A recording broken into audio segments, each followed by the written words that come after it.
Good morning, people. Welcome back for those who have been joining us for the past 2 days, and for those, of course, who are joining now for we would like to call them the best bits, of course, the reflections of the dissemination event, Digital Youth Work State of Play. We're heading to this morning. It's kind of like a final countdown, coming to conclusions, coming to reflections about all the inputs we've received from the Digital Youth Work long-term activity. And the 2 hours that we have for the morning planned for it will go in the manner that will present a bit of reflections coming out of our own team and our own observers. I'll introduce them in a bit as well, but then we're going to throw the ball a bit back to the long-term activity work package leads and see what they have to say for the future steps, as well as looking into how to maybe synergize on the topics that we've been talking about so far. There's nothing else to do than to dive in. So what I'm going to present to you now next will be the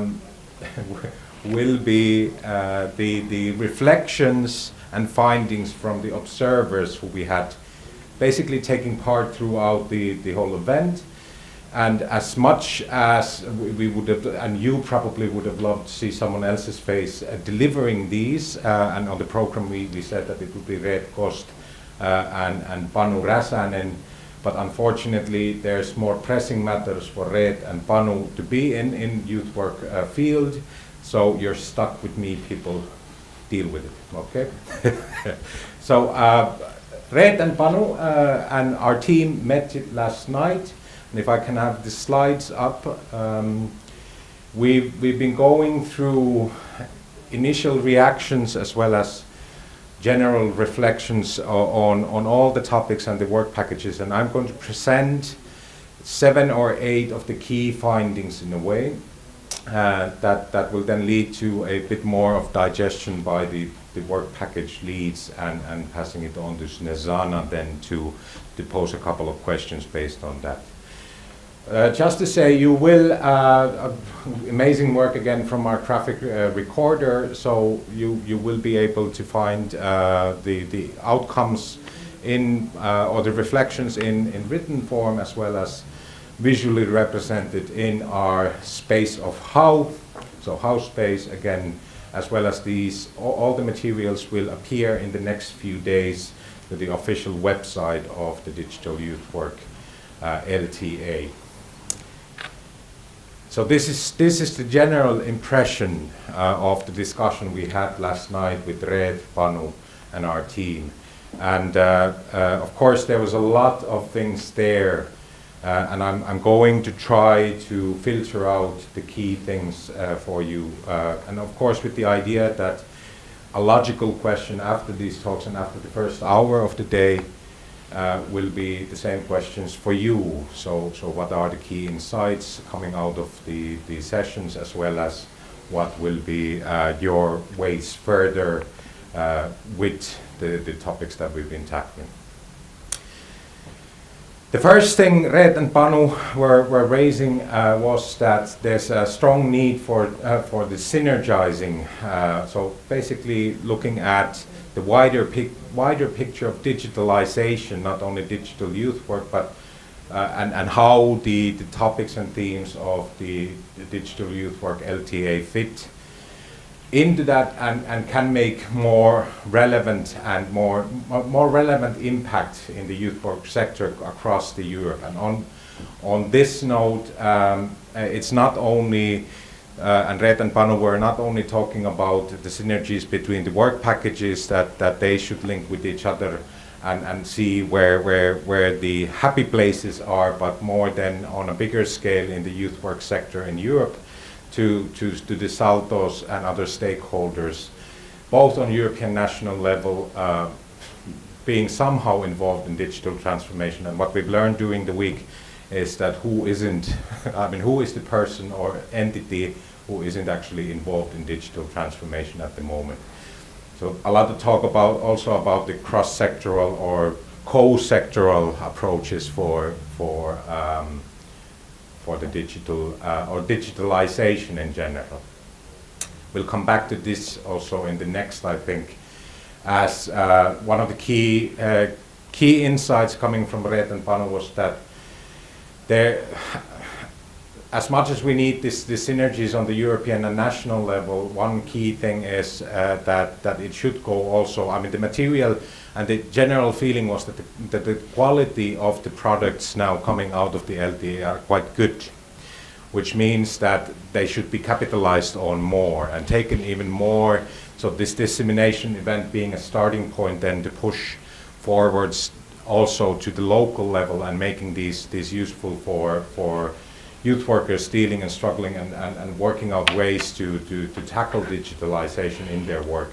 And Panu was, for example, coming from a youth work background, raising the topic really that it's really important that these people who have, and I think a lot of them are also watching the YouTube stream now, that these people who have a invested interest in taking these further, that they are empowered to do so also on the local level and supported also in that manner. The one kind of an overall view that came out was that within all the topics tackled now with the work packages, and not only the 3 but the 5, and in relation to digitalization, we speak about it and we bring out a lot of topics, but in general we have to still acknowledge the fact that the youth field performance is still in the beginning and could be considered low. This, of course, I mean, there's a lot of good practice, a lot of good things happening and coming out from the experimentations, but on general level, and I think this applies to a wider picture of education or wider people of societies in general, that we're still very much performance-wise in digital or digitalization, not performing that high. The ideas are starting to be there, but the performance can still improve a lot.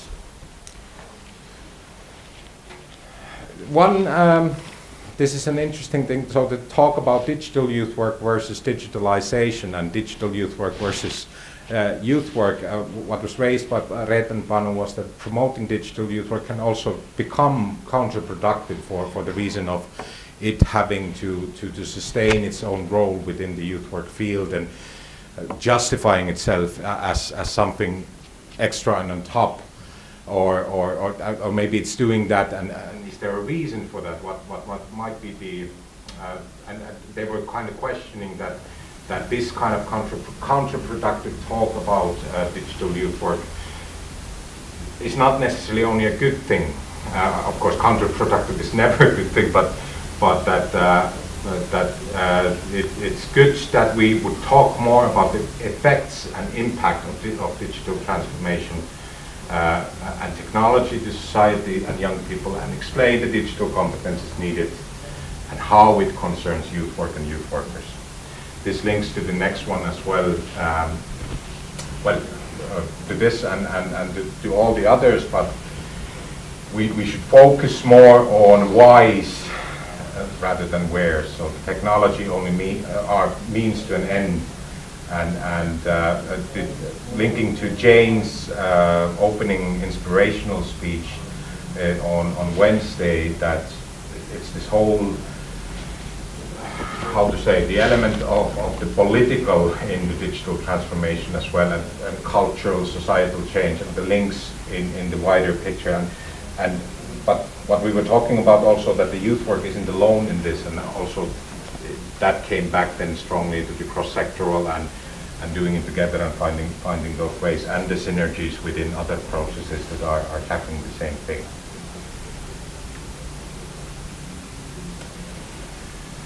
Well, isn't this a comment that you might have heard somewhere else as well, linking to recognition of ourselves in a way, and And so we're still on the way of actually accepting that we are digital youth work, or we are within the digital transformation in a way, and what it means for us as a field professionally or so. So a clear point was that youth work should assume its own role in digitalization and should be the ones to make noise about it and tackle it as well, for and in order to get the recognition that we deserve. But this goes throughout the field, of course, when you talk about recognition and validation and all of that in relation to youth work being seen, heard, and having a say in the documents of state of play in a bigger scheme. This was quite interesting then, looking at the past couple of years in COVID, that the comment was from Red and Panu that it certainly has helped us do the leap and transfer the work to digital spaces, but it didn't necessarily start the conversations that it demands then on what digital transformation of society and young people means.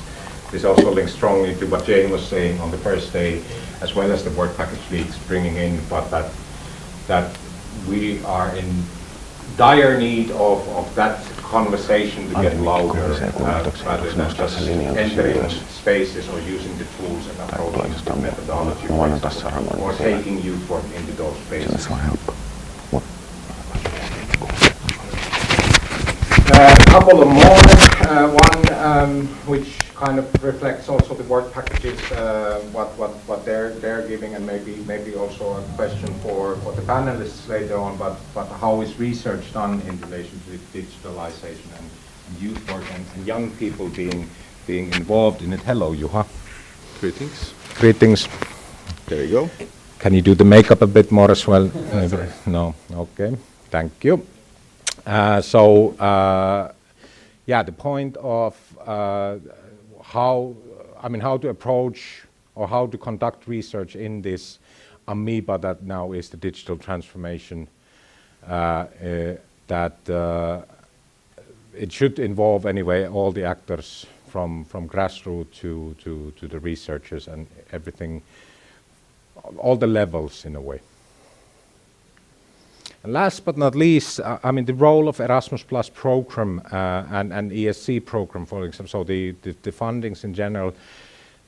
One of the discussions we had was linked to the need of experimentation and spaces for experimentation. This came out from the reflections as well, that again, throwing it back to the people on the other side of the screen who are willing to do experimentation with digital transformation and linking youth work to it and young people to it.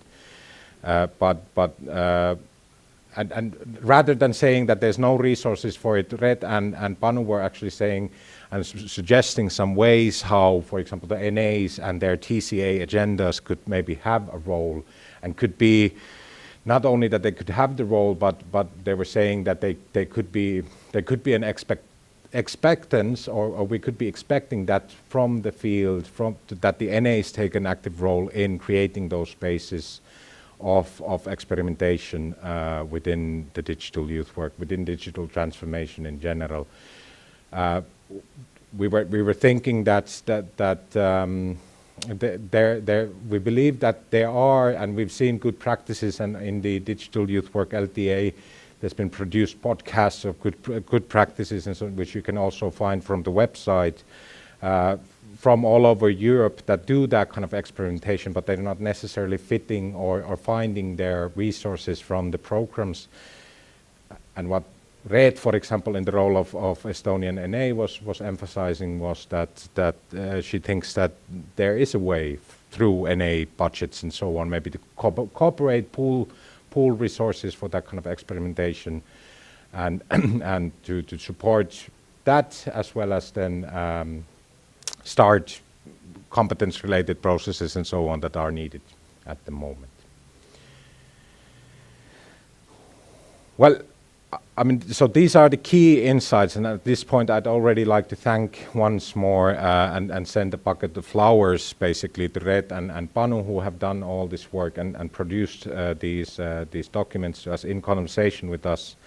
And we get to dive into them a bit more, and as said, they will be found in the house space and in the website later on for you to digest. I'm going to pass you now, the slides can go away, and I'm going to pass you in a bit to the panel then to have their first reactions on these topics. And the idea, of course, following that will be that we'll ask you the question as well, that what are your reactions in relation to these reactions, in relation to the whole State of Play event and so on. And we get to do one more round of the beautiful Zoom and the even more beautiful Domagoy after that. But we need about 30 seconds, so our studio is here. If I can have the slides back on, I'll leave you with the visual for 30 seconds.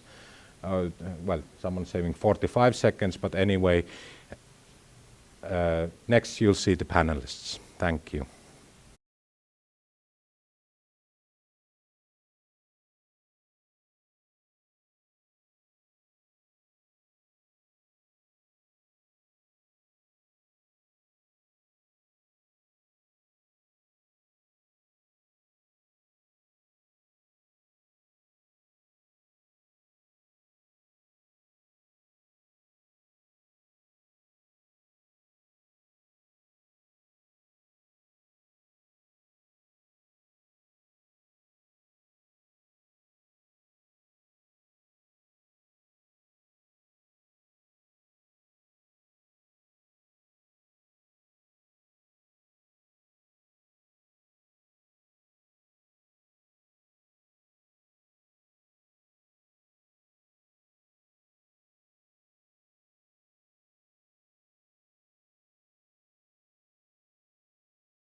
Hello and welcome back. Here we are in the studio. So where you were seeing Antti, it's now me and Enrique, who you will get to know very, very soon. And as you can see, Antti and I have been separated, but at least I get to spend time with even more people, and very exciting people in this conversation as well. So this is in a way a moment that we have all been looking for, which is where we go back to the long-term activity, meet some of the people that you haven't met before that were with us here in Oulu, but also some of the people that from the work packages that you haven't heard from. So with me in the studio, we have Enrique Gonçalves, who is on my left. Then you will also see Juha Kiviniemi, that you have seen before. We have Veronica Stefan, that you have also heard from before. And then, hopefully, on your screens, you will see Anna Kajic, Katarina Erbes, and Andreas Karsten. Yeah, we will wait for a second until they appear and greet us all. Hello. Let's do the basics. Can you hear us? Yes. Perfect. Okay, and we can hear you. Katarina, can you also say something? Sure. Can you hear me? Yes. Yes, it seems Perfect. that we managed to scare the gremlins away. Okay, wonderful. So I briefly said your names, and hopefully that worked out right. And now I would basically like to pass the mic to you. And we have the work packages, and we have Andreas, who will also tell you his role in this. And maybe we just do a round in from work package 1. Just briefly, you tell us who you are, and then what, if we would look into the LTA, what we could find in your packages, yeah? And especially for the ones that we haven't met before. So we start with Juha. Yeah? Cool. Hi from my side as well. Nice to be kind of wrapping up things. It feels fairly actually amazing that we are already at this point of the event. I won't go through kind of explaining again what our outcomes are for the report, outcomes from the report are and everything. I'd rather maybe say that It's been cool to kind of see the input of what people have been discussing in the workshops, which is also the content of this panel, obviously. And we've also discussed about some interesting things, kind of how to push things going forward. But I won't use any more than this of the time because I'm really eager to hear about especially the work packages that are just starting. But see you in a bit also. Taking the mic. Yeah, this is Veronica. I'm responsible for Work Package 2. Well, in Work Package 2, you will find two things mainly. One, it's our main desire to better understand what it means to be digitally competent. So basically what we are doing is a mapping, and actually we have finished and just going to publish it for all of you, on what are the digital competencies for youth workers, but also what are the digital capacities for youth work organizations. What does it mean for us? That basically during the next months and this year, basically we are going to develop tools to measure the competencies for youth workers and tools to measure the capacities for digital transformation in youth work organizations. Of course, it entails a little bit more than that, but in a nutshell, I think this is the essence. Thank you very much, Veronica. And now we pass to Anna, I think, to show her lovely face and also tell us a little bit about the next work package. Yeah, thank you so much.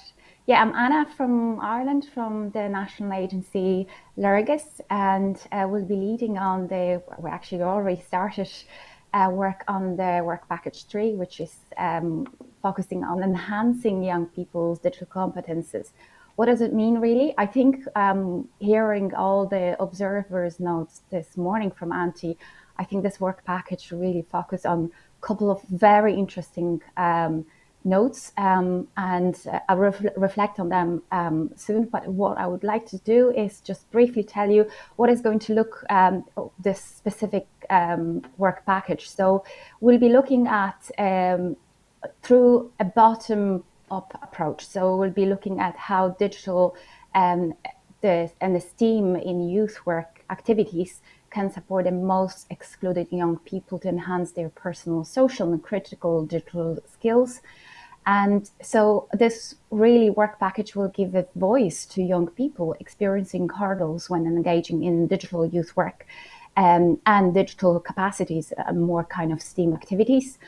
And the outcomes really will be more identifying the obstacles related to young people's digital competences that really hinder the engagement within the digital societies. Also identifying the digital activities that are linked to digital youth work and can support enhancing young people's digital competences. And one of the good points here will be of how to share those good examples and good practices enhancing young people's digital skills among peers and innovative new approaches. So that's really that work package in a nutshell. And I'll be happy to reflect on a couple of really interesting notes here and the conversations. I think this work package really will enhance a little bit of the view of, especially from the perspective of research. Thank you. Thank you very much, Anna. Great to hear this. I feel almost it's like a premiere. We know it's not new, and then people who are involved directly in the LTA know exactly what each work package is all about. But now we are actually releasing it to the public as well, which is very exciting. And speaking of which, we also have Katarina with work package 4, who can give us this exclusive preview into this work package. Sure, thank you very much. Yeah, my name is Katharina Erbes and I represent the German National Agency Jugend für Europa together with my colleagues Rita Bergstein, who unfortunately cannot be here today, and Sabrina Apitz. We take the lead in this work package. We're 16 partners from all over Europe in this work package, so it's we're really hoping for very good results because so many NAs decided to look into it. What do we actually look at? What do we deal with? So the work package 4 is called New Practices for Online Youth Work, and we want to dig into online youth work practices across Europe, and especially youth work services and offers that are provided through digital means for young people with fewer opportunities, or what we sometimes call how to reach young people, so who maybe live in remote areas and for whom it is not usually easy to access standard youth work offers, because it's just hard for them to get there. So this is like really the focus point, like the inclusiveness of youth work services in an online dimension.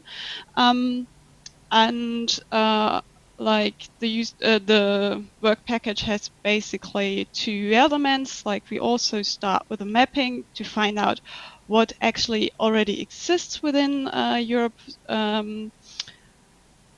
just focusing really on the local and regional, national level, and then we'll bring it all together to see what we can learn from that from a European perspective. So how we can use that for the future. And then the second step will be that from this mapping, from the research we've done, we'll do like 2 peer learning activities where we bring together all the partners and the stakeholders from all over Europe and really look at what we found in these case studies and what that means in terms of quality and also like for future practices to be developed and to be improved, etc. So yeah, and we decided to basically focus on 2 main areas here. The first one is information and consultancy, and the second one is learning and training. So you see, it's quite a broad approach, yeah, we just started like kicking off the research part. So our partners have decided on with which experts and researchers they want to work with, and Sabrina is at the moment doing a fantastic job on in getting them on board. And yeah, we hope that we'll have first results from the mapping by summer, so that in autumn and winter we can do the peer learning. Thank you very much, Katarina, and we look forward to the summer or autumn, depends on when you release this like insights into the public as well. And now I actually pass the mic to Enrique. You have heard about his work package, but you haven't heard from Enrique yet. So here we go. Okay. Thank you, and good morning, everyone. So my name is Enrique from Salt Inclusion and Diversity Resource Center, and together with Sophie van Zeebroek from the Flemish National Agency, we were coordinating the work package 5. And even though our work package was the number 5, the last one, we were the first ones to start, and were the first work package to bring up some concrete results. And the goal of a work package was to find quality recommendations for hybrid, blended, and online mobility activities. We were focusing mostly on the situation with the pandemic and how the organizations and youth work in general in Europe adapted to this situation, and I was able to overcome all the obstacles that were caused by the pandemic, on the restrictions to traveling and so on. We started by looking at analyzing practices, contacting all the different colleagues we work with in the different national agencies, trying to map what are the organizations that are able to also to adapt better to the new situation.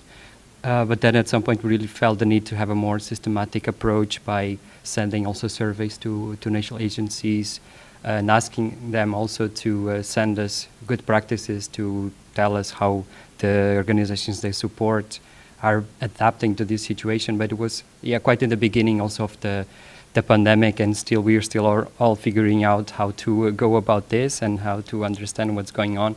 So it was also a process that in the end we realized that actually there's a long way to go yet. We still need quite more information and to learn even more from the lessons in the pandemic. And then a conclusion to our work package was to create these recommendations and these insights for the network of NAs, but also for the beneficiaries and for the Commission, how to go about quality in these different activities with the online dimension.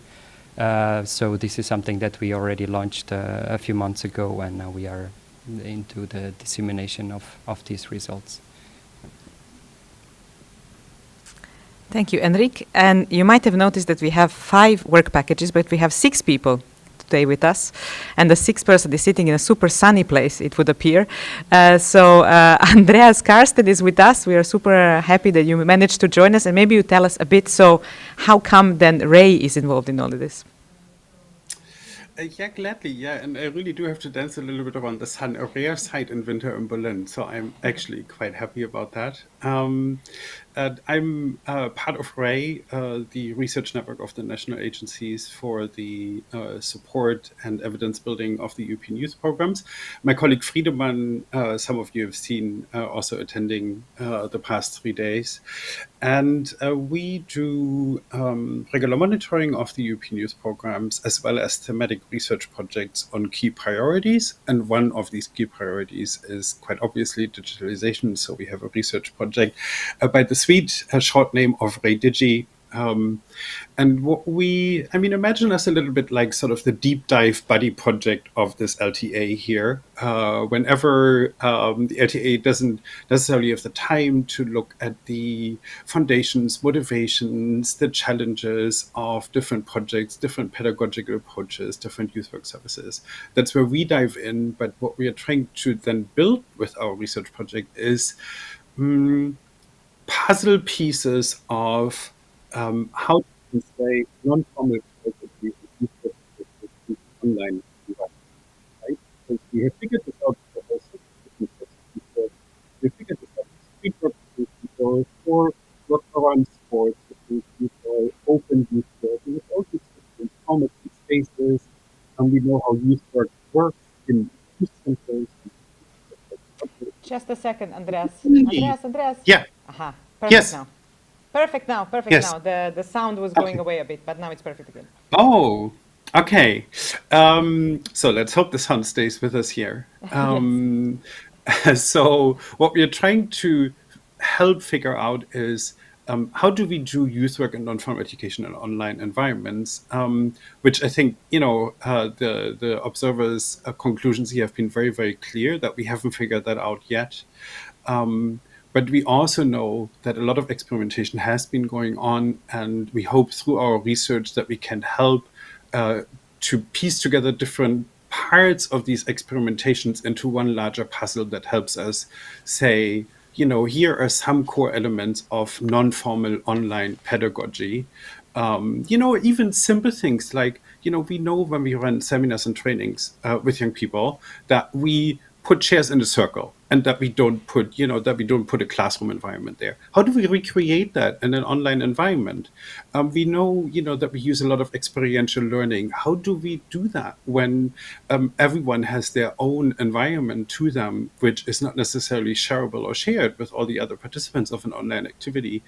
We know that we work with the space that we're in. We send participants out into, the forest there and say, come back with an object that represents the day for you. How do we do these kinds of things in online environments?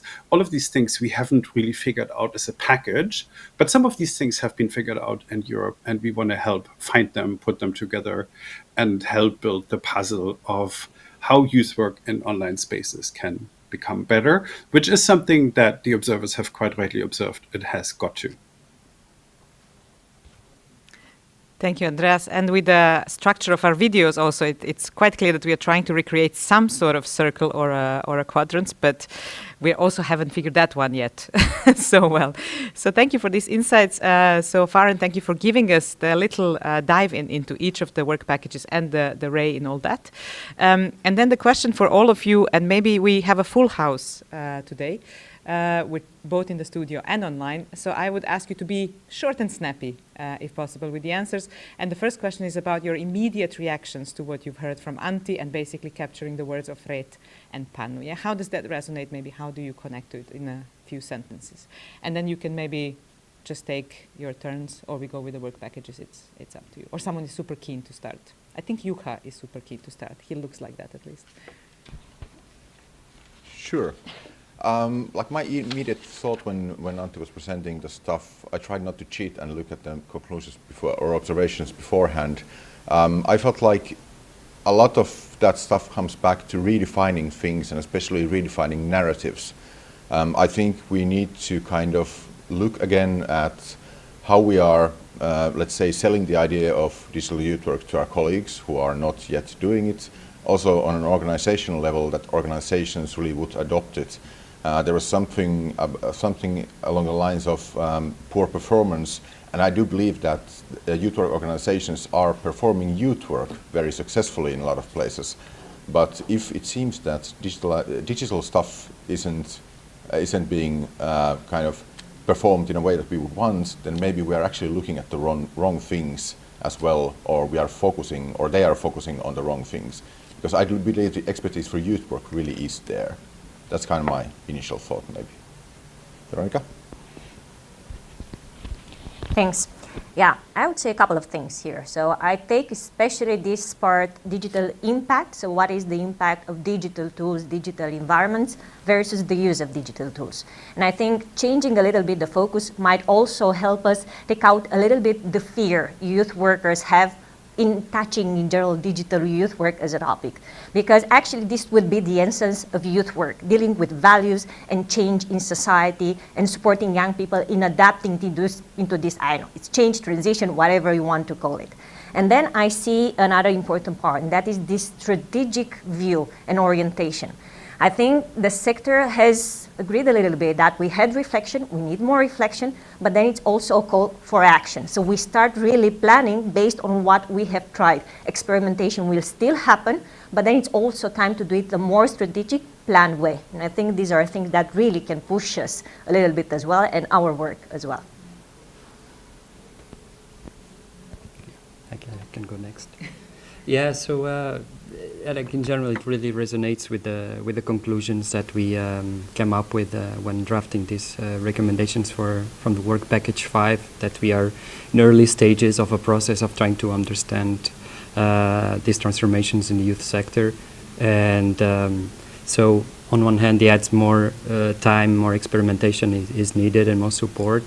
Also from the Commission to allow this flexibility, because we also often heard that the tools, they have costs, and then the youth workers are struggling or have to invest from their own resources, for example. So while the Commission is encouraging the digital transformation, should also encourage more flexibility. And at the same time, because things are happening very fast, these 2 years have been really crazy. But so the understanding the impacts of this transformation is also crucial, because on one hand, this has been allowing quite remarkable flexibility and creativity from the practitioners, the beneficiaries of the programs, but at the same time it's also creating other barriers. And there's been also often comments from the remarks from the national agency officers saying that actually many young people with fewer opportunities we used to work with, now they disappeared during this time. So it's also important also to reflect on that, and how on one hand digital transformation is opening a lot of opportunities, but it's also creating some barriers, and it's important also to reflect on it. And so I also agree also with Veronica, we have to also to be strategic in this and how we approach these kind of situations and obstacles that are being created as well. Thanks. And maybe now we move, not maybe for sure, now we move online. So what are your thoughts, Katarina, Anna, Andreas? Can I go next? Great. It's just reflections in terms of what you just said about recognizing those obstacles. I think it's really, really important, because that will lead to something that research will be responsible to show what is that digital competences, and so that digital youth work, and it's not as a standalone. And this is actually one of the comments that that digital youth work cannot be counterproductive, right? So it cannot be standalone. That has to lead to something much bigger. It is more like about the digital competences to creating something else. And Otherwise, it will become as a burden because there is so much within the digital scope and digital tools that not necessarily neither youth workers or young people will have the confidence. And this is all about creating content and allowing them to create the digital content. And so that would be my reflection in terms of the comments from the public, but also linking back to the colleagues. Thank you, Anna. Katarina, then maybe. Katarina, we cannot hear you. Is there a mute button somewhere there? I muted oh myself. yes, oh yes. Very smart. That can be solved quite quickly. Yeah. So many things have been said by my colleagues already now, but I think what I connect to the most is that we really should not forget the why in the whole equation, because at the moment, or for the past 2 years, we've been focusing very much on the where and how do we do digital youth work, and not so much why do we do it, what's the aim, where do you want to go with this, where usually youth work is very strong. So I think that's something we need to get back to really focus on what we're doing here and why are we doing it. And then, yeah, that also goes back to that digital youth work can never be a standalone field. It's got to be connected. And I guess moving forward from here, hopefully at some point we'll be able to meet each other physically again when we want to do it, and that then we choose, like we make a conscious choice for using digital youth work in some places and not in others, not at the moment where it's basically the only thing we have in many situations. So I'm really looking forward to seeing this come together. And last thing I would like to say is that about the synergies within the LTA, and also like connecting it back to like what the Saltos are doing and what like is happening in the youth field. That's super important, and I hope we'll get there at the end of the snack. But of course, we're like right in the middle, so let's see where we are next spring. Thank you. Andreas, any thoughts? Yeah, maybe just one to conclude our first round of discussion here. Picking up on the need for experimentation. I mean, I think the observers put it very succinctly. The last 2 years were just experimentation in response to a crisis. What we need to build is a space for experimentation as a conscious choice and option.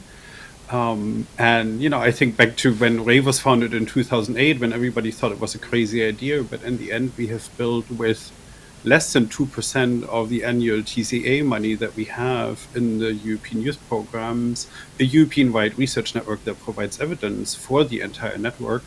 And I think, you know, we should maybe take another 2% of TCA funding and then create a fund for experimentation where failure is an actual option and is supported and is seen as a learning experience, because at the moment failure is actually, if we are honest, in the European youth programs, not an option that organizations and beneficiaries can afford. And I think that has to drastically change, not only in relation to digitalization, but also in relation to the other key priorities, in particular sustainability and greening the programs, where we have a similar amount of work to do. Thanks for that. Experimentation seems to be a word that runs a lot in the recent events. I was recently in the ETS conference where that was also called for loudly. Yeah? So we are actually kind of, it seems to be the part of the conversation, not just when it comes to digitalization. Andreas, you are also connected to research, for example, but just in general, that it's being enabled and that we enable it ourselves also to fail. And our observers were actually calling also for the same thing, for the budget to be allocated. So let's try and experiment and see where this takes us. But actually in the line of, because we use this event, this particular activity to introduce different work packages and to bring you all to the studio in one way or another. But what we also like to look at is where are the synergies and how can LTA plus Ray move more as one, I would say, or somehow where are the synergies there? So the question is, and not all of you have to answer, it really depends whether you have thoughts on this, how do we ensure this? Yeah, and this is something that is called for not only in the framework of the LTA, but in general. This was part of this, how do we bring the policies and practices closer together? How do we bring the implementation of the competence frameworks? How do we bring online blended and hybrid and the quality between the different stakeholders and so on and so forth? So how can the work packages build on each other? How can research support, or in general, how can we find synergies? And then I actually here look for volunteers to speak. If I Okay. can go. Maybe my 2 cents on this, because I mean this requires also a very long answer if you want a proper answer. But maybe sharing a bit from our experience with Work Package 5, that from the beginning, and it was also this situation, we were in this new situation, and we felt a bit like going through an uncharted territory. So we felt it's really important to try to establish some synergies and trying to map, to find who are the actors and the stakeholders that we could also rely on or exchange information or learn from. So we try to keep this from the beginning, this attitude that we try to meet up with the organizations that are also doing work in this field, or somehow we can learn from, looking at the role of Ray and looking at the results from the research about the pandemic and how the organizations were adapting, look at the work of EPLM and other Salto participation with the digital transformation project. So we were also trying to look beyond the snack to see what's happening there and how we can learn from each other and connect with each other. And since then we have been trying to keep contact with these different stakeholders. And at the beginning it was more like just say simple exchange of okay, what's the state of play in the work, and how you see the situation unfolding, and how you see the situation affecting the community of practice and youth work. And then slowly we started to realize that actually there are more and more things in common. And so, for example, with Salto participation and information, we are now also looking ahead and developing other possibilities of cooperation. And that's only also possible because we first started this process with the snack, and then that brought some results. And then with those results, we can also take them forward. But it's important, to keep always this dialogue and trying to keep an eye on what's happening also outside this partnership. I would maybe shift, kind of build on what you said, and I think, again, my answer is kind of about narratives. I think we need to, within the whole LTA project, we need to kind of start building our common narrative on how these things link together. Of course, we are already talking with each other all the time, coordinating stuff, but I mean it more from the sense of having or co-creating a story of why are we doing this LTA and why are we focusing on the things that we are focusing on. Sure, the project plan already has this kind of intent, but then we need to build on that and reflect on what we are actually going through as we implement the project. And then be prepared to also give that narrative outside, to explain to practitioners, organizations, etc., like why are we doing this as a whole, and that will be super interesting to build on. Another thing I think we need to, or I at least want to kind of capitalize on momentum.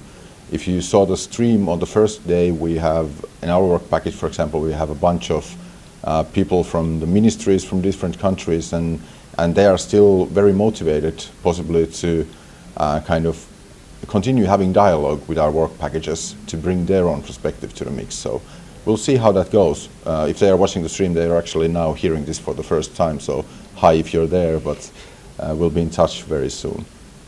You want to continue? Very happy to. Because it is about narratives, but I'm also very much into action. And I will put this a little bit through the lenses of work package 2. And here we deal with competencies, I said, and we are building self-assessment tools. But assessment tools in general are sought at something that practitioners should use only. And actually, that's not the case. Practitioners using these kind of tools is just the top of the iceberg. Whatever lies below is actually how the ecosystem supports that. And this is where we actually see the connections with the other work packages in this project and beyond.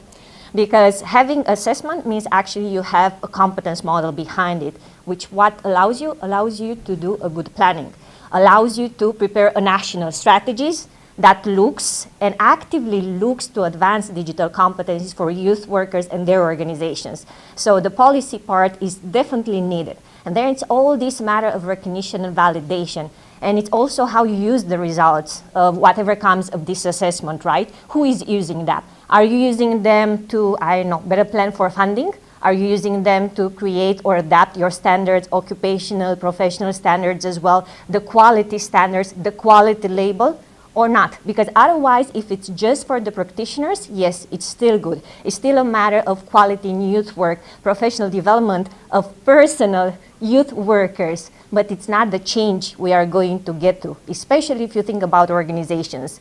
And then it's the other side of researchers. Are researchers going to refer to these results? Because then actually we can really speak about evidence-based policies, right? Are you going to look to see what's going and then, of course, act on these findings? So we don't have to reinvent the wheel. We have to agree that whatever will be created as part of this work package is transferred in the different dimensions, practitioners, policy, and research. Thank you, Veronica. That was quite a passionate talk, and I definitely buy it. And hopefully the viewers are buying it as well. Maybe I pass to, because research was called a few times in what Veronica was saying, so maybe a question for you, Andreas, is where do you see the role of research in this, and also helping to provide these synergies or supporting the LTA, or in general the digital transformation in that sense? I mean, you know, it's hard to say at the moment because research, of course, you know, covers and explores what's happening and can't and won't invent. You know, we will not invent digital youth work practices. We can research digital youth work practices as they happen. And I think, you know, the fear that I have a little bit with this discussion at the moment is that we are trying to come to one, for us at the moment, cohesive narrative too quickly, right? I spoke about building a puzzle before. And if we are honest, I mean, you know how it goes when you have a puzzle. You know, you put 1,000 pieces on the floor, and for a while you actually have trouble figuring out what are the corner pieces, what's the frame, what goes where do these colors belong? Is this the sky? Is this a lake?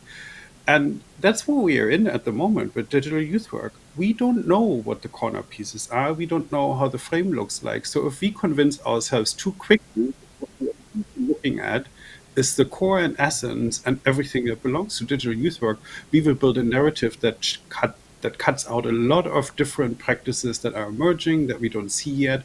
And I think here the role of research is to maybe tell ourselves to hold the horses. The urge for narrative is, you know, understandable, and we have a lot of empathy for it.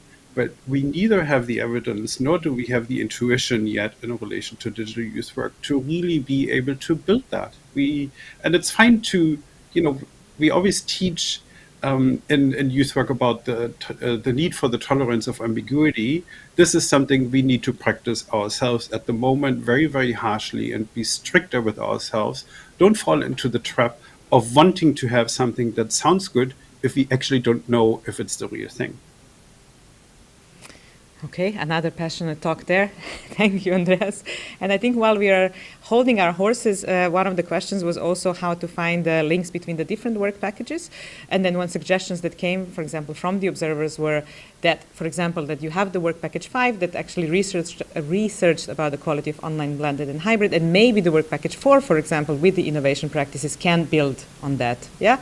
Or, for example, work packages 1 and 2, one that is dealing with strategies, the other with competence, I want to say competence-based approach, with competences and capacities and self-assessment tools, is how they link together, and then when there's a strategy build, that it also already works with these things. So maybe that's something to think about, but I actually want to come back maybe particularly to Katarina and Anna, because one of the things that was also observed was that so far what has been happening in the LTA hasn't maybe reached as many countries and also as many stakeholders that it could. potentially, maybe. Let's see, that's also up to us to decide. And then with the work packages that are just starting, kind of, do you have ideas of how to maybe go wider or maybe go more to the grassroots so people know about this, so they know how to use this kind of insights already in their own practices? Anna, you're nodding, so maybe we start with you. Yeah, I can. Actually, there is something that we already recognize within the work packages. There is a certain overlap, right? So this is the process of what Andres was saying about, like, that the research, we don't know the answer, right? So we only basically looking at the existing practices, and the research allows us to showcase those practices and draw on the best approaches.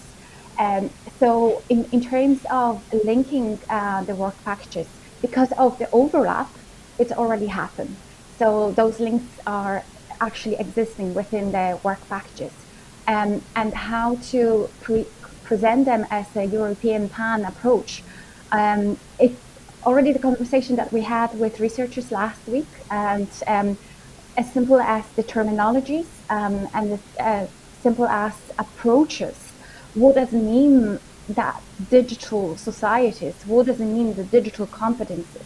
And how this is really reflected on the ground.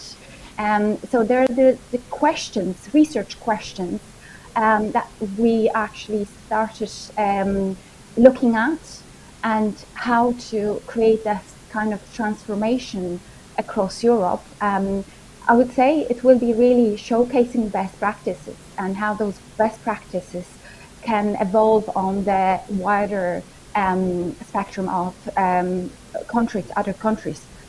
And just a one note in terms of the research partners, which I didn't mention within the work package 3, which is important as well. There are relatively small countries, so it's Iceland, Ireland, and Finland.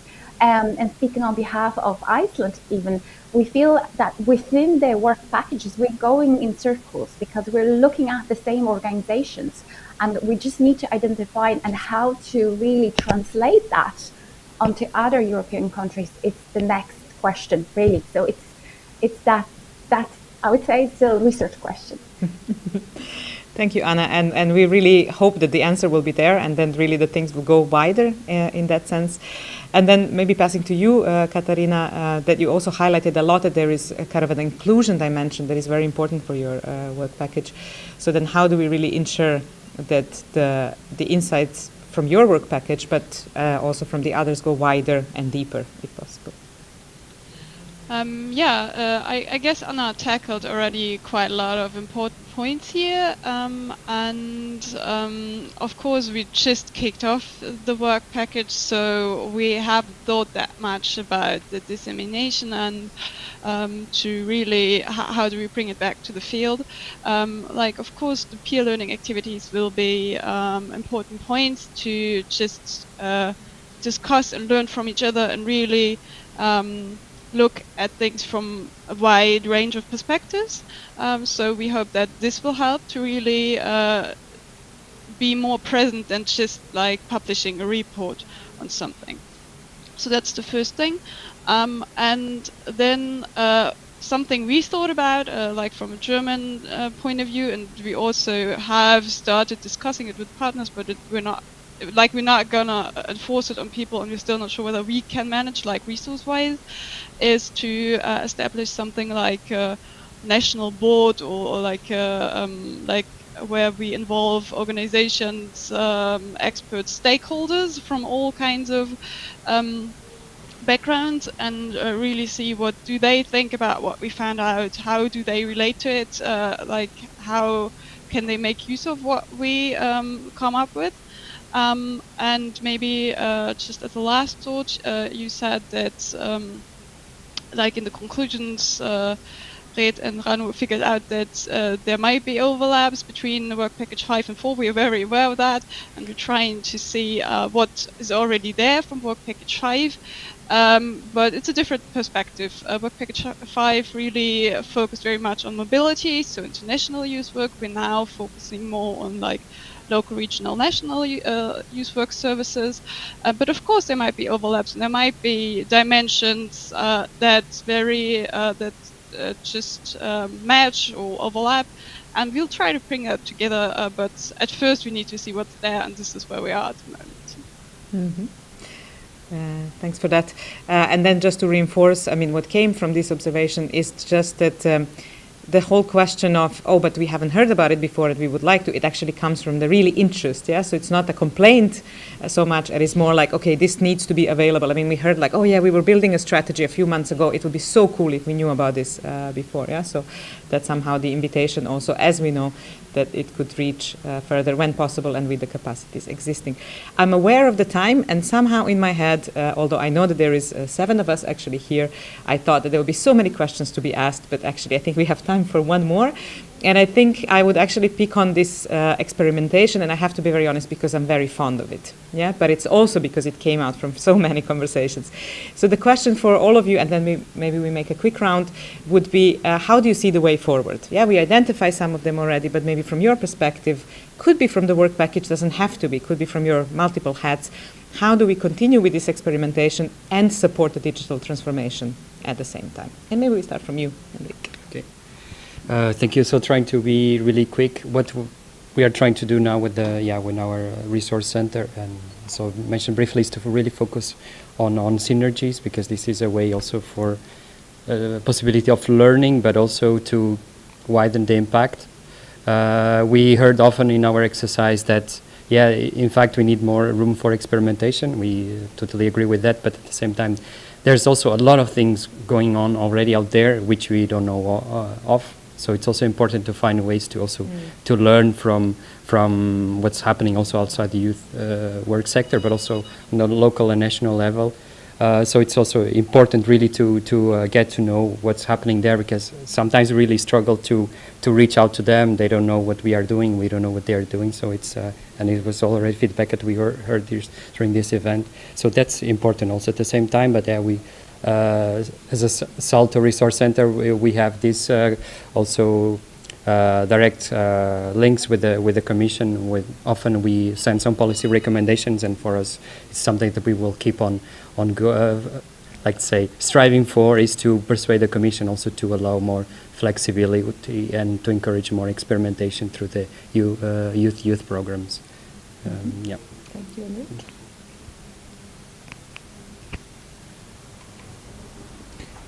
Yes, if the question is whether experimentation is the way forward, I have a resounding yes to that. As a practitioner, as a trainer, as a digital youth work expert, definitely a resounding yes. But experimentation doesn't mean random activities. I'm thinking that it needs to be really enforced, that it has to be an experimentation with a plan, and also kind of pushing the boundaries. I remember a picture of a snowboarder with like a overlaid text that if you are not falling down, you're not trying hard enough. But of course, as practitioners, but also I believe as organizations, the encouragement is that we shouldn't fail. We should use public funding, for example. We should use it in a trustworthy way, responsible way, which means that we can't fail the taxpayers. But there needs to be really a separate kind of institutional thing, funding, and also kind of the blessing to actually for also organizations to fail. I don't mean that everyone needs to go bankrupt, but to allow that space for experimentation, evaluation, and really pushing the boundaries, so that I believe it's really a European institution level thing, that there needs to be a signal to allow failure on an organizational and on a practitioner level as well. I hope we will get to that at one point. Veronica? Thanks. Yeah, building on this idea of experimentation with a purpose. When we talk about competencies, models, assessment tools, whatever, the issue is we will never know everything. We will never have all the knowledge, all the practices, or the experiences. We do know we have now 10 national reports that look in detail on how these practices have happened. We have a European overview at this moment. So what we want to do is actually to move to a more, let's say, approach that's happening in the entrepreneurial and the technological sector, and that is to create the prototype, and then to create that so-called MVP, a minimum viable product that we can already start testing and using. And then we go back to research, to more prototyping, to more redesigning. But we have to start using these tools before we stay in our own bubble of too much planning and looking and understanding. So that is one. And then I would say what else could be a nice experimentation? We do have these international reports with quite detailed findings. It would be a nice experimentation for national policymakers, national agencies, together with other practitioners, to look how could they use that in their own work now without waiting too much. So I think we can experiment a lot. The sky is the limit for now. And yeah, start using the tools will be definitely the main goal for us. And do trust me, you will be very much involved in the next steps. It's just the beginning. Thank you, Veronica. And it's quite clear that there are different ways to experiment. And thank you for kind of opening these alleys in this conversation. So Anna, maybe you would like to go next. Yes, I definitely resonate what you had just said in terms of experimenting, but with a very kind of rigid plan in terms of how this experimentation should progress. And maybe that research findings will lead towards the next steps in terms of thinking forward within the digital youth work. Because we need to be very kind of precise in terms of who do we work with. So they're youth workers, but also young people, whether they are capable, whether they are actually ready for the digital transformation. So I think identifying the obstacles as well, and what Katharina's team is also looking at in terms of inclusion process, I think it's something that we will need to find within the research, and then, yes, allow ourselves for experimentation. But I think also building capacities within the synergies. So there are the young people, policymakers, youth workers, but also technical partners, because at the end, that they're the people who are allowing to create new digital tools that the young people could actually use to create digital content. So that will be a very complicated answer to experimentation, but a concrete plan is required. Okay, it's interesting to think of experimentation and a concrete plan, but I'm sure there are ways to make it make it work. Katharina? Yeah, I can agree with like most things that have been said already, but I'd like to point out that we've talked about this before, and I think it's very important to when we think about how to go forward, it's that we still need more time to discuss things, to learn from each other within like the European field, and this is something we need to provide space and time for. Like when this long-term activity ends, it's not like the end of the road. Like we need to really like start now thinking about how do we continue from here, how do we ensure that what we've like established, what we found out is not lost on the way, because like we've done it and we walk past, but like we take it with us and try to build from there. So I really liked Veronica's idea of just starting to use and to implement what we have already, coming back to the baby steps, just do some baby steps there, and then also reflect and discuss and exchange, okay, what can we build like around it, how can we build from there, how can we go on. So I guess this is really the task at hand. Thank you so much. And it would appear that baby steps somehow feature in many of our conversations. And last but not the least, Andreas, your additional thoughts on experimentation. I think I would just be bold and try both. Do the baby steps and not forget them about the ambitions that we have, but also build a European-wide prototype fund and just learn from others who have already done this very well, even in the youth field. Just because it hasn't happened in the European youth programs yet doesn't mean it can't. And, pool our resources in a similar way that we do it for Ray, build a European prototype fund for experimentation, support it with a team, give every funded prototype project excellent support in the development of their project already, in the research accompanying each project. So don't leave organizations alone with learning from the experimentation that they do. And I think that's totally feasible and doable. And actually, if we have sort of the organizational will of the network of agencies behind it, it's also something that can actually happen very, very fast if we want to. No problem to be shy. We are a big tanker, but if we want to move things, then we'll move them. Very good. I think this is a very good, I think, a cherry on the cake or cream on the top or whatever you want to call it. And I quite like the idea of the prototype fund. And I hope the next time we speak, maybe in some other midterm event, dissemination event and so on, there will be already steps to make it happen. So with this, I think we close. And thank you so much, Enrique, Juha, Veronica, Andreas, Katarina, Anna, for being with us today. It was really a pleasure. And I think, at least in my case, it makes me even more excited about the LTA, and I look forward to the next steps. So thank you very much. And also big thanks to the audience that was with us throughout these days on YouTube. So thank you for that, and hopefully you enjoyed the discussion as much as we have. And now, as Antti already announced previously, we send you to our beautiful Domagoj. This is how we like to call him in our team, who will take care of you in the next two steps. The first one, that will be individual, and the other one will be small group sharing, without reporting in this case, but actually the questions will be fairly similar to those that we were asking our speakers. The individual one would be what resonates and how does it impact basically your practice in a way, and what do you take further? And then the group question will be a little bit about experimentation as well, because simply that's the word that we came to like very much in these days. So thank you once again to the speakers, and for the audience, we pass you into Domagoj's capable hands.